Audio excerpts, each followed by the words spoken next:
Good morning, everyone. Welcome to the Covert Knits podcast. My name is Abigail Covert. Thank you so much for joining us today.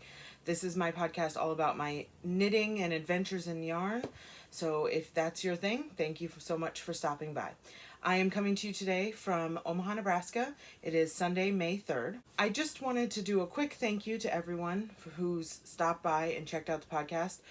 For those that have subscribed to the channel, I really appreciate the support. And for those that are new and just checking me out, thank you so much for stopping. Let's get started with what we're going to do today. So the agenda for the day is we're going to go over what I'm wearing in FOs. This is one of my FOs. So we are going to go over my whips, which I have a lot of today. I don't know what happened, but they kind of went out of control. I do have a small, tiny bit of stash enhancement and / Mother's Day gift. So Mom, if you're watching, you'll have to cut out at that point. And we'll go over my knitting goals, my goals for last week and my upcoming goals for the new week.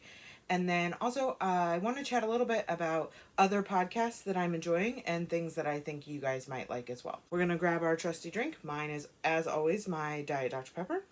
Can't live without it. And you guys, I finished my Yorkville sweater. I'm so excited. This has been on the needles since February-ish, and I have been wanting to wear this sweater for so long, and it's done, and I love it, and I can't say enough good things about it. So this is the Yorkville sweater. It is by Mina Philipp, also known as the Knitting Expat Design, or the Knitting Expat. She has the Knitting Expat Designs and the Knitting Expat podcast. Again, the Yorkville sweater. I knit this out of Teeny Button Studio Tweedy DK in the Treacle Toffee, and I had 8 skeins, and this is what I have left, which is really exact to me. So one about a third of a ball, and then these 2 little tiny nubbins. So that's what I have left. I'm very excited. Probably going to make a quarantine hat out of that. If you're new, you'll see that next. Okay, so I followed the pattern, but I did lengthen the sweater quite a bit. It is supposed to be very cropped. I did not do that. And I also, there's an option for a high-low hem, and I did not do that either. But other than that, I did follow the pattern pretty closely. I knit this on size 6, I think size 5 for the ribbing. Let me check my notes here. Yes, 6 and 5. Okay, so I'm going to stand up and show you. It is quite a bit larger than I had intended it to be. When it blocked, it is a superwash yarn. It blocked very large, but it is the warm hug that I always hoped it would be. So I'm okay with it being large. So let's stand up, see if you can see. And it does. I love the short row shaping on the arms and the garter stitch detailing. The sleeves, as you can see, are very long. I'll probably either roll them up, which I don't mind that look, or wear them long. That's okay too. It'll annoy my father to no end that my sleeves are covering my hands, but whatever. Anyway, you can get that tweedy. Oh, I just love it. Okay, so this sweater was a labor of love.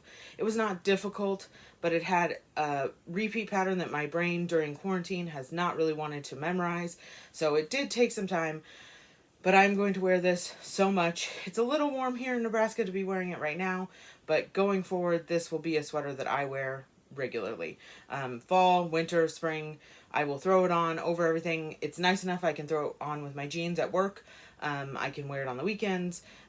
It's everything I wanted it to be, and I have a hard time taking it off. So that is my Yorkville sweater finished. I know some people, my brother, were very interested in seeing this product finished. So here you go, Ed. All done.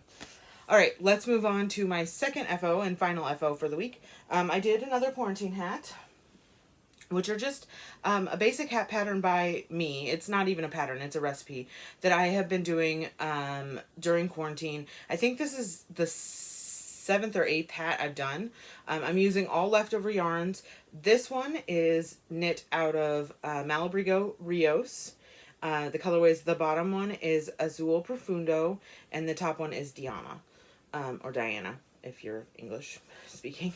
I do a size 6 for the the ribbing, and I just do it for about an inch. And then I switch to size 7 for the body of the hat, and then I do a pretty rapid decrease to do kind of a gathered top. And that's honestly to mostly just use up as much of the yarn as I can for these projects. I'm trying to kind of work through my leftover stash, which will never happen, but it's been keeping me busy. All of these hats will be either gifts or charity, with only a couple being kept by myself. And it's nice to kind of be doing something productive that I know will go to other people during this difficult time. So that is my finished quarantine hat. Number 8, 7? I'm not sure. I've lost track. But I do have project pages. I forget to mention that all the time. I do have project pages on Ravelry. My Ravelry name is at Covert, or no, I'm sorry. My Ravelry name is Covert Knits. My Instagram handle is at Covert_knits. Oh my goodness. I'll put it all down here for you. And then also, I forgot to mention this at the top of the show. Show notes in the description box below. Links to everything I talk about. If I can find a link for it, it's there. So that's my second and final finished object for the week. All right, let's move on to whips. I have 5 because I can't help myself. Okay, starting with my socks on the go. These are in my Impwear home bag that I got at my local yarn shop. These I'm using the pattern I usually go to is a free pattern. It is also by the Knitting Expat, the same designer as the sweater. It is her Mina's 2 at a time socks. That one is free. She does have a paid for vanilla sock pattern that is similar, but this one I found first, so that's the one I use. It's 2 at a time. I knit my socks cuff down, 64 stitches. I do them on US 1.5, which is a 2.5 millimeter. I usually use a 32 or 40 inch cable, whatever I have available. Let's see here. I'll do a short row, German short row heel that's in the pattern, and also a rounded toe, a semi-rounded toe. It's still a wedge toe, but it's a little bit more rounded than your traditional wedge. So the yarn I'm using for this is, let me get it. It's Patton's Croy Socks FX in the Clover colorways. And I am doing them. I've got 2 balls, so I'm knitting them at the same time. I love the colors. And I don't really do progress keepers. I don't have very many.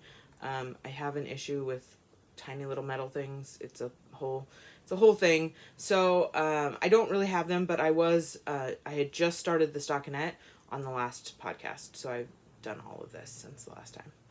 These are my lunch hour knitting, my wind down before bed knitting. Okay, so that's that project. Whip number 1 in the bag. Okay, whip number 2 is my Chevron baby blanket. This is pattern is by Allison Van Zandt, who is the owner of the Simply Socks Yarn Company. And this is my Chevron baby blanket. I didn't do it quite as much on this as I would have liked. I think I was in the gray on the last podcast.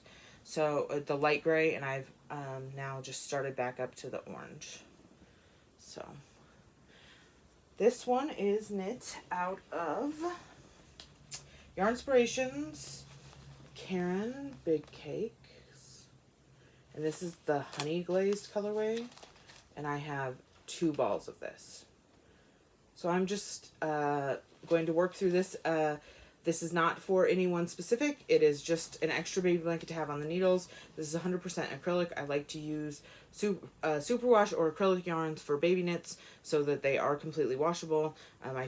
I always feel terrible when I hand a knit to a new parent and say, oh, but that also has to be hand washed. So I try not to do that. And again, this will just be in the in the gift bin for whenever I need an extra gift for somebody. I know I mentioned this on the previous podcast. I don't follow gender colors or anything like that. I don't feel like colors have a gender. All colors can be anybody can like them. So I don't really stick to your pink and blue and baby colors. I knit whatever I like at the time and hope that the parents will like it too. And that's kind of how I roll with colors. So I love this color. I know it's not traditional baby colors, but I really like it. So I'm hoping that they will too, whoever the future parents may be. Okay, so that's whip number 2. Whip number 3. Oh, and sorry, really quick. That's on size 7s, and it's in my Disneyland Resorts tote bag that was a gift. Whip number 3 has been getting all of my attention. I couldn't put it down. I'm blaming one of the podcasts I'll talk about in podcasting for casting this on. This is the... pull it out here. This is the In the Light shawl by Casey Day-Crosier. I hope I'm saying that correctly. It is so much fun. I just can't get over how much I am enjoying this. So, this is what I have so far. I just cast this on Thursday or Friday, and it is just stunning. So, the yarn I'm using.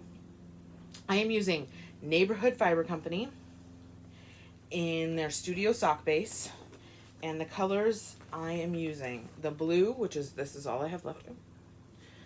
The blue is Cleveland Park. Pretty sure that's right. Let me see here. I made a note. Yes, Cleveland Park. The green, which is the color I'm on now, is Clintonville. And then the final color of this 3-color shawl is this awesome orangey red. And this one is Eastern Market. And I've had these in my stash for quite some time. I purchased them when I was out in the Baltimore, D.C. area, which is where Neighborhood Fiber Company is located. I think I purchased these over several visits out there. I have family out in that area. Okay. This is being housed in my A Simpler Home bag. They're an Etsy shop, but I don't know that they're still making bags. But this is my bee bag, my busy bee bag. Okay, so this shawl is not a free pattern. It is paid for, but you do hold 2 fingering weights together, and then you kind of marl fade them as you go. So that's how you get it. So it's nice. It's knit on a size 8, but it's a nice heavy shawl. And then there's 2 options in the pattern. There's a fringed option where you work the fringe with the pattern. And then there's a non-fringed option. I am doing the fringe option. So there is a section of this that I will then unravel and tie into fringe pieces, which I've done on other shawls, but it always makes me a little nervous to do that. But it's exciting, and it's kind of a fun technique. So that is, but you can do either option.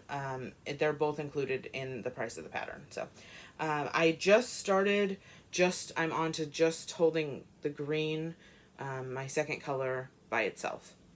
I can't put it down. I have been knitting on this constantly. All the other things that I've started have gotten left in the dust as I started this one. It's been a while since I got really excited about a shawl, and this one, I think it's the colors. This yarn had been wound up in my stash for a really long time. I had been intending to make a different shawl pattern by a designer who over the last year has kind of shown themselves to not be somebody that I would like to support. So that shawl got nixed. So I found this pattern when I was watching. I'd actually heard of this pattern before, but when I was watching a New to Me podcast this week, they were making this, and I just loved their colors so much that I pulled this out. The yarn was already in the bag. It was already wound up, and I said, well, this would be perfect for that, and I cast it on. And I think that this is probably the best pattern I could have picked for this yarn with how it's marled and fading into it, and I love it way more than probably any other pattern I was looking at. So that is my third whip, and the one that is getting the most love right now. Number 4 is my City Limit sweater. It is being housed in one of my 31 tote bags. So this was one of the things I wanted to have cast on, and I have gotten a decent amount on it. So City Limits sweater by Tanis Lavallee of, I'm butchering that name so bad, of Tanis Fiber Arts. They're a yarn dye company. They also have a podcast. She and her husband, Chris. Okay, so this is the start of it. You'll pick up at the neck for finishing, but this is also one where you hold two fingering weights together and you essentially marl them. So I've done the first color. The yarn I'm using on this is Sweet Georgia Yarns in her Tough Love sock base. The color is linen, and then I move into the green that I'm using, which is Basil. And I'm showing you the inside because when this sweater can be knit inside out or outside in. I don't that doesn't sound right. But I will be wearing it with what is technically right now the inside as the outside showing, because I like the way that the yarn fades into each other better on that side than I do on the right, what is technically the right side. But she says in the pattern that, I mean, you can knit it anyway, or you can wear it any way you want. It does have fun raglan shaping detailing that I believe continues on running down the side of the sweater when I haven't gotten there. And this will fade 6 colors of the Tough Love sock. I'll show them to you as I get them, but these are the 2 that I'm working right now. As one of my knit night people asked if I had wound the cakes into 2 separate balls or if I was knitting from both strands from the same ball. That is what I'm doing. I knit one from the middle, and then when I pick this one up, I'll knit from the outside as well. And it worked perfectly fine with this skein. So I assume as long as the ball is wound nicely, I won't have any problems with that. That is actually how I do a lot of my 2 at a time socks, so it's not something I'm unfamiliar with. I am incredibly lazy when it comes to winding yarn, so I will not rewind into 2 smaller cakes if I can get away with it. So that's how I'm working this one.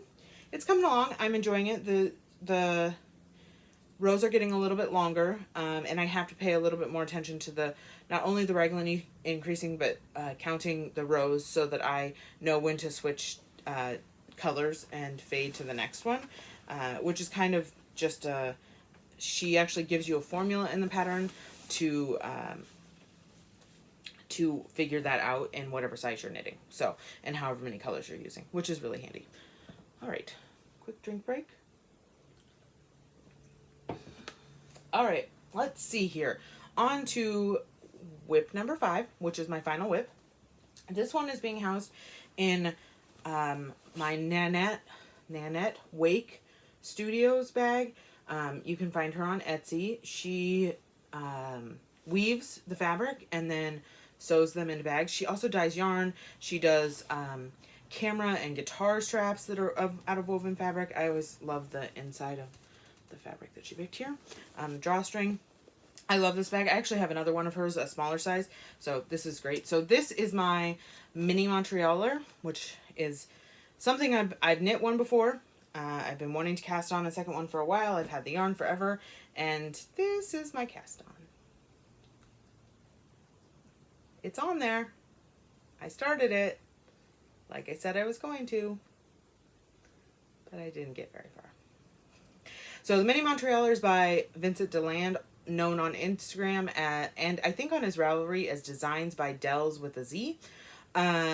It is the child-size version of his larger hooded sweatshirt, which is the Montrealer. So the Mini-Montrealer is all children's sizes. It's for the 4-year-old size. That's the size I'm knitting. You do a provisional cast on because you'll pick up for the hood. This is a paid for pattern. The yarn I'm using, the gray is Marble Heather by Knit Picks. It's their Swish DK. The pink, which I will use as a contrasting color, is Carnation. And then we'll have one more contrasting color, and it is the Gulfstream. So these are my colors. It's coming along. It's slow because I've been working on other projects, but that is Mini-Montrealer. hopefully that will get some love this week. Okay, so those are my whiffs. And let's move on to the small amount of stash enhancement I have this week. So again, Mom, if you're watching, please turn away unless it's after Mother's Day when you're watching this, and then it's fine. Okay, so I ordered a package from, let me see if I can, this is the Foggy Bottoms Boys. I follow them on Instagram. That's where I found them. They run a farm. They sell all kinds of wool products and also meats and cheeses and all kinds of things on their website. It'll be linked in the show notes. So I ordered 3 dryer balls. They're relatively inexpensive. Sorry, they come in packs of 3. Get the other one so we can see them all. So these are my mom's Mother's Day gift, or at least part of it. I actually am sad that I didn't order any for myself. I might be placing another order here shortly because I really like them. Okay, so that's my Mother's Day gift. And since I was out on the website, I just had to buy something for myself as well. So this is still through the Foggy Bottoms Boys website, but they were selling, a lot of the yarn they sell is natural colors, not dyed, but they were selling this Ferndale Farms 100% Perrindale wool. And this is a worsted weight, and it's 200 yards. The colorway is geranium. It's blowing out a little bit. That's pretty good. It's not quite that bright in real life. So I bought this for myself. It will probably be a hat or mittens. I've really wanted to make myself a really sheepy pair of mittens for quite some time. So that's what this will be. How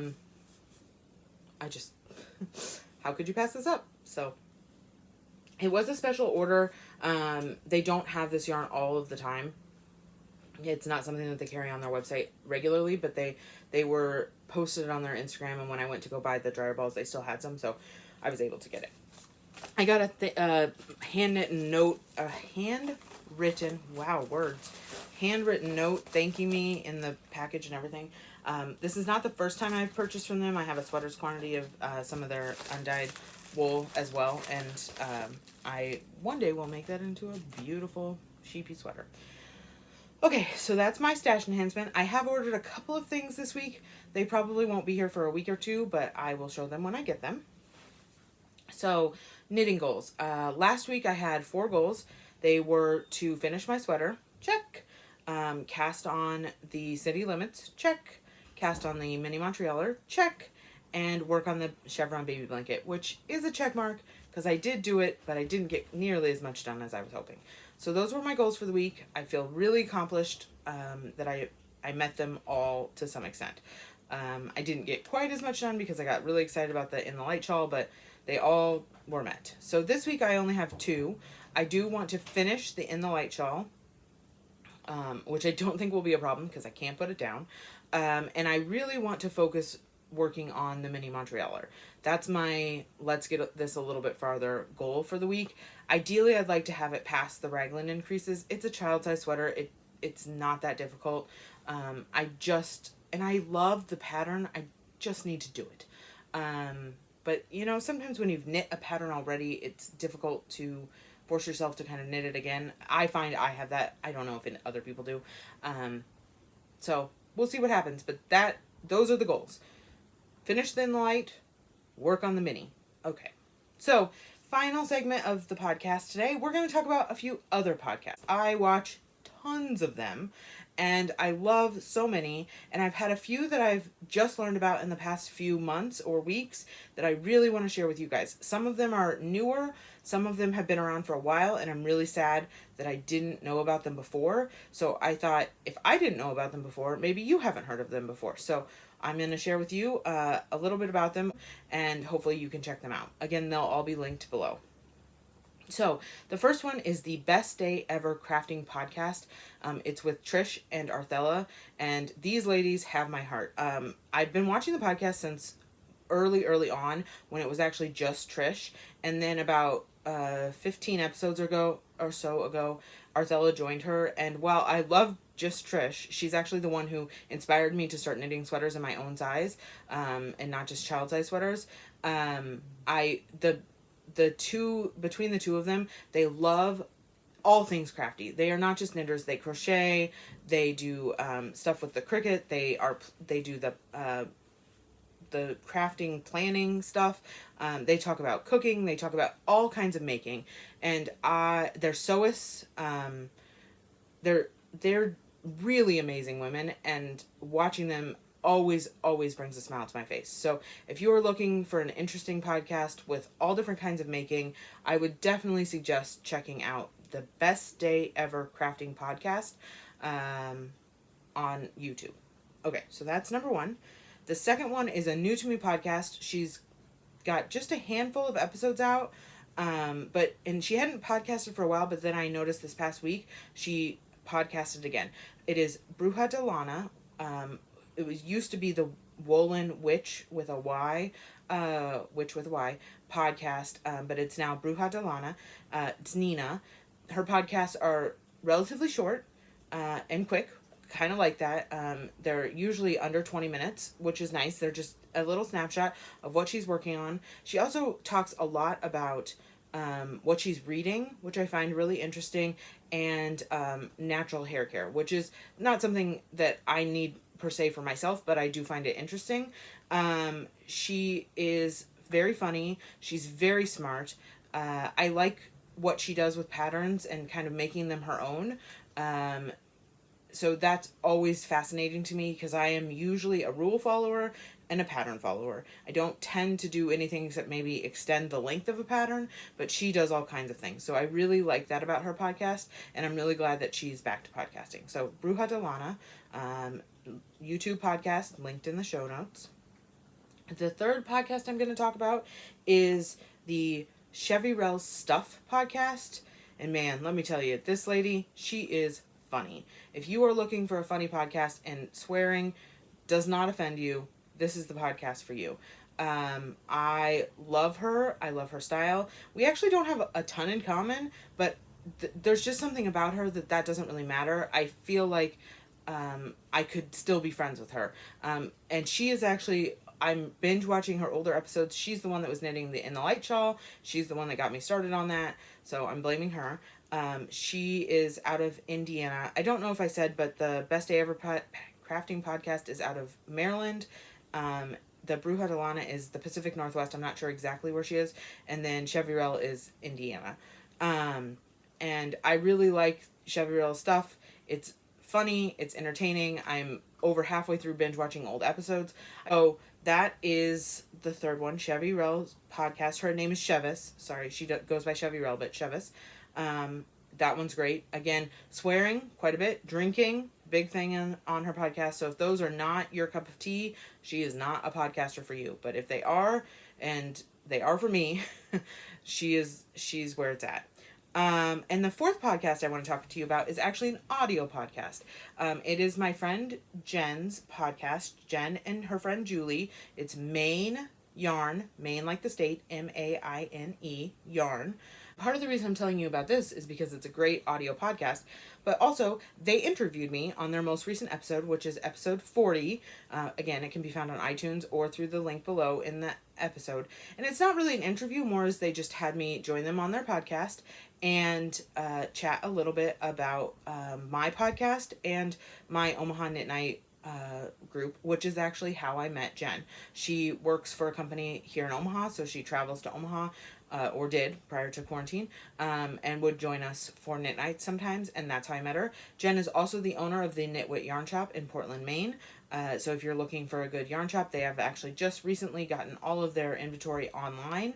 They're a great small business to support if that's what you're looking for.